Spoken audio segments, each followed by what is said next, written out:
Dry day യഥാർത്ഥത്തിൽ കൊണ്ടുവന്ന സമയത്തുള്ളൊരു സങ്കല്പം 1-ാം തീയതി ശമ്പളം കിട്ടും, അപ്പോൾ ശമ്പളം കിട്ടുമ്പോൾ അത് മുഴുവൻ ഇതിനു വേണ്ടി ചെലവഴിക്കരുത് എന്നുള്ളതാണല്ലോ. ഇപ്പോൾ അത്തരമൊരു ഒരു മാനദണ്ഡം പ്രസക്തമല്ല യഥാർത്ഥത്തിൽ. പക്ഷേ ഡ്രൈ ഡേ നിലനിൽക്കുന്നു, അത് പൂർണ്ണമായിട്ട് എടുത്തു കളയാൻ സർക്കാർ ഉദ്ദേശിക്കുന്നില്ല. എന്നാൽ അതേസമയം ടൂറിസത്തെ പ്രോത്സാഹിപ്പിക്കണം. ഇപ്പോൾ നമുക്ക് വലിയ നഷ്ടം ഉണ്ടാവുന്നു എന്ന് കണ്ടെത്തിയിട്ടുണ്ട്, ധാരാളം പഠനങ്ങൾ കണ്ടെത്തിയിട്ടുണ്ട്. ഇപ്പോൾ കേരളത്തെ സംബന്ധിച്ച്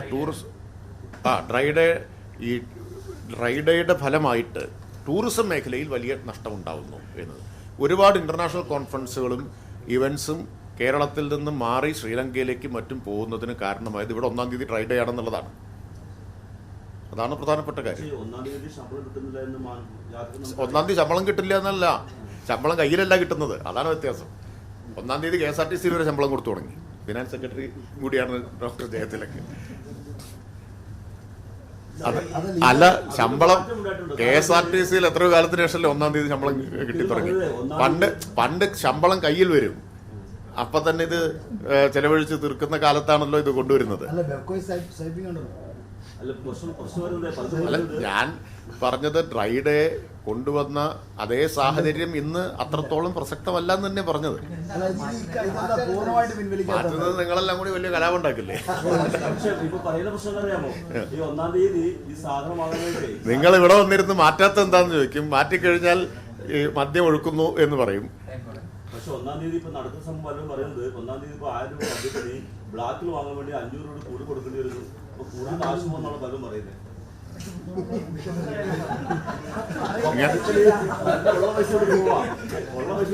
വേവലാതി മനസ്സിലാക്കുന്നു.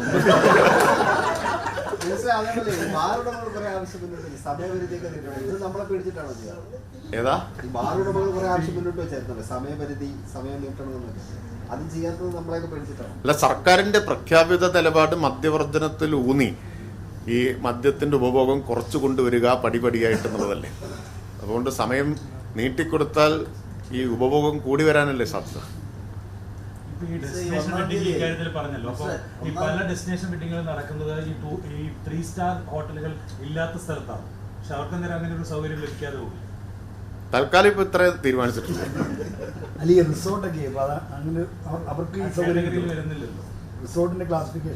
ഇപ്പൊ തീരുമാനിച്ചത് 3 സ്റ്റാർ 4 സ്റ്റാർ 5 സ്റ്റാർ ആണ്. ആ കാറ്റഗറിയിൽ വരുന്ന ആരൊക്കെ ഉണ്ടോ അവർക്ക് ഇതിന്റെ ആനുകൂല്യം കിട്ടും. എനിക്ക് വ്യക്തതയില്ല. ഹെറിറ്റേജ് വരുന്നുണ്ട്, അത് ശരിയാ, അത് ഞാൻ വിട്ടുപോയതാ. ഹെറിറ്റേജ് ബ്യൂട്ടിക് ഇവർക്കൊക്കെ ഈ ആനുകൂല്യം കിട്ടും.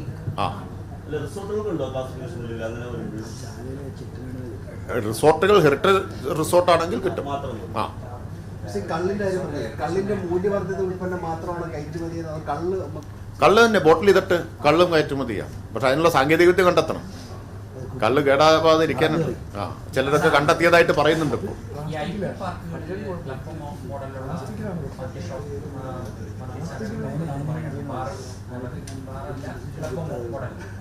അതെന്താണ് ഇതുവരെയായിട്ടും അതിന്റെ ഒരു മാനദണ്ഡമോ ഫീസോ ഒക്കെ നിശ്ചയിക്കുന്നതിന് തടസ്സമായിരിക്കും?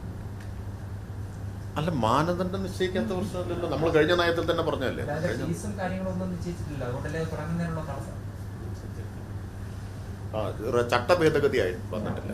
ചട്ട ഭേദഗതി സബ്ജക്ട് കമ്മിറ്റിയുടെ പരിഗണനയിലിരിക്കുക, നിയമസഭാ സബ്ജക്ട് കമ്മിറ്റിയുടെ പരിഗണന രണ്ടും. ഈ മദ്യത്തിന്റെ ലഭ്യത ഉദാരവൽക്കരിക്കുന്നതിലൂടെ ഈ ലഹരിയുടെ വ്യാപനം തടയാൻ പറ്റും എന്നൊരു അങ്ങനെ ഒരു കൺസേൺ ഉണ്ടോ? അങ്ങനെ ഒരു ഒന്ന്, മദ്യത്തിന്റെ ലഭ്യത ഉദാരവൽക്കരിക്കുക എന്നതല്ല ഈ നയത്തിന്റെ ഊന്നൽ. ടൂറിസം പ്രോത്സാഹിപ്പിക്കുക എന്നുള്ളതാണ്. ടൂറിസ്റ്റുകൾ എന്ന് പറഞ്ഞാൽ ഇവിടെ നിന്നുള്ളവരല്ലല്ലോ, കേരളത്തിന് പുറത്തുനിന്നുള്ളവരല്ലേ. അവർ മദ്യം ഉപയോഗിക്കേണ്ടത് നമ്മൾ അടിച്ചേൽപ്പിക്കുന്നത് ശരിയായ കാര്യമില്ല. അവർക്ക് ആവശ്യമുണ്ടെങ്കിൽ അവർക്കിത് ലഭ്യമാക്കണം. അപ്പോൾ അതാണ് ഈ മൈസ് ടൂറിസം, ഇവന്റ്, കോൺഫറൻസ് ഇതിനെയൊക്കെ ഉദ്ദേശിച്ച് അവിടെ ഈ ഡ്രൈ ഡേയിൽ ഭാഗികമായ വ്യവസ്ഥകളോടുകൂടിയുള്ള ഇളവ് കൊടുക്കുന്നത്. അത്രയേ ഉള്ളൂ. പിന്നെ പൊതുവിൽ ലഹരിക്കെതിരായിട്ടുള്ള നിലപാടാണ്. പക്ഷേ അതിൽ തന്നെ നമ്മൾ വേർതിരിച്ച് കാണേണ്ട ഒരു കാര്യം, ഏറ്റവും അപകടകരമായത് മയക്കുമരുന്നും അതിൽ തന്നെ സിന്തറ്റിക് ഡ്രഗുമാണ്. അതിനെ ചെറുക്കുക എന്നുള്ളതാണ് നമ്മുടെ മുമ്പിലുള്ള ഏറ്റവും അടിയന്തരമായിട്ടുള്ള കടമ.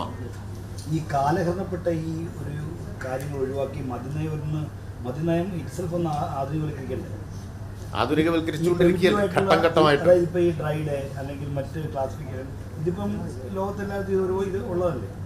ഘട്ടം ഘട്ടമായിട്ട് ആധുനികവൽക്കരിച്ചുകൊണ്ടിരിക്കുക.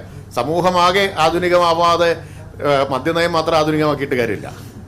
സമൂഹം ആധുനിക വിവാഹത്തിന്റെ കാര്യത്തിലേ അപേക്ഷിക്കുമ്പോൾ നമ്മൾ ആ വിവാഹത്തിന്റെ ഇത് എന്തെല്ലാം ഡീറ്റെയിൽസ് കൊടുക്കേണ്ടി വരും?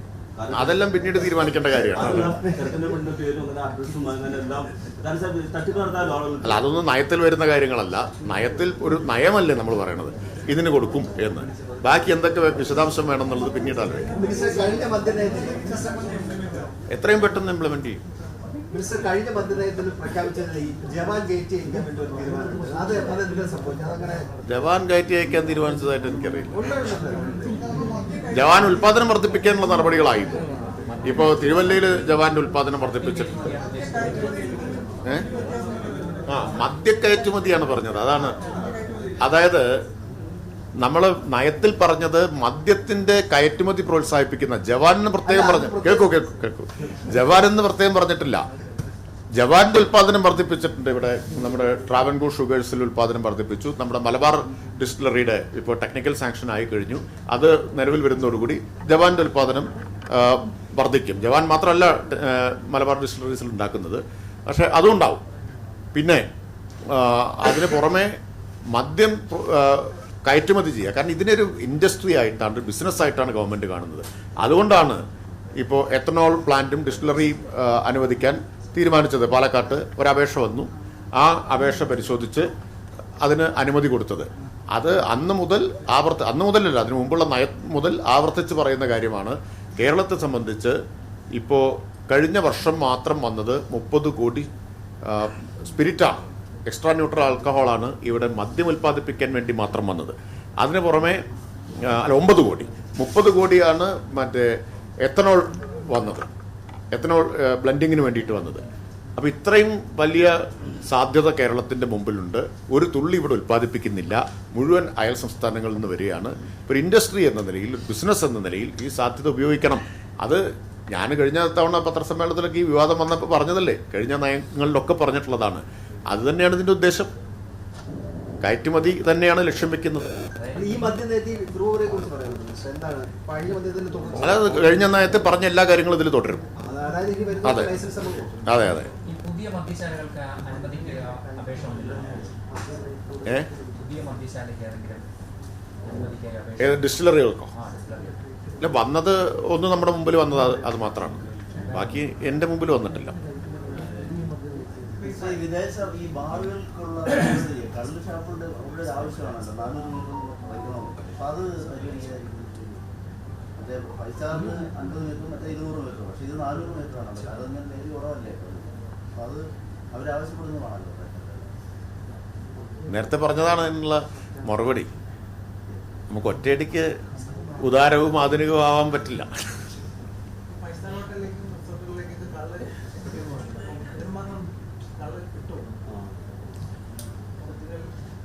അല്ല, അതിനാണ് വ്യവസ്ഥ വെച്ചിട്ടുള്ളത്. ഒറിജിനൽ കള്ളെ എത്തൂ എന്ന് ഉറപ്പാക്കും. ഒറിജിനൽ കള്ളെ എത്തൂ എന്നുള്ളത് ഉറപ്പാക്കും.